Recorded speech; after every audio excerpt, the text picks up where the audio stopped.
मैं एक मजदूर हूँ। जिस दिन कुछ लिख न लूँ उस दिन मुझे रोटी खाने का कोई हक नहीं।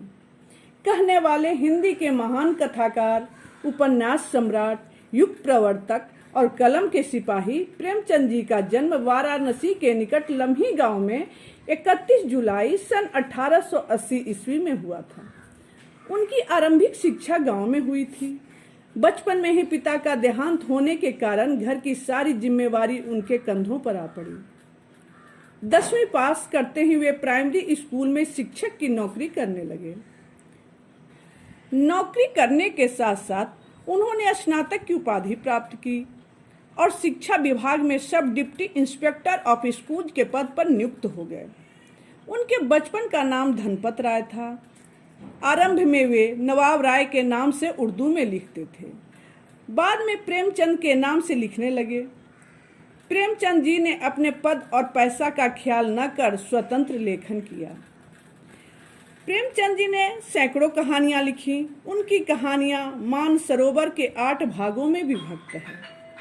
सेवा सदन, प्रेमाश्रम, रंगभूमि, निर्मला, गवन, कर्मभूमि, गोदान, प्रतिज्ञा, कायाकल्प उनके प्रसिद्ध उपन्यास हैं। उन्होंने करबला और प्रेम की वेदी नामक 2 नाटक भी लिखे। प्रेमचंद जी की भाषा सरल एवं मुहावरेदार है। उन्होंने सामान्य लोक भाषा को साहित्यिक भाषा के रूप में अपनाया है। इन्होंने अरबी, फारसी और अंग्रेजी के प्रचलित शब्दों का कुशलतापूर्वक प्रयोग किया।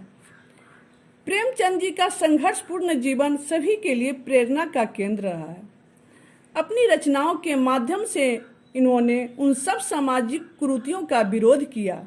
अन्याय, शोषण, गरीबी, महाजनी सभ्यता, सूदखोरी, दहेज प्रथा, अनमेल प्रथा, ये कुरीतियां उस समय के समाज का ढांचा थी। प्रेमचंद ने किसी से समझौता नहीं किया, अपितु समाज को इससे मुक्त करवाने का प्रयत्न किया। इनकी 2 बैलों की कहानी की रचना स्वतंत्रता आंदोलन के समय ही हुई थी। यह कहानी आजादी के लड़ाई की ओर संकेत करती है। कलम के सिपाही प्रेमचंद अपनी कलम के माध्यम से लोगों में स्वतंत्रता आंदोलन के प्रति जागृति की भावना पैदा की। हिंदी साहित्य का मूर्धन्य कलाकार एवं आधुनिक हिंदी कहानी का पितामह अपनी रचनाओं को मार्गदर्शक के रूप में जलता दीपक देकर 8 अक्टूबर 1936 को सदा के लिए इस दुनिया को अलविदा कह दिया।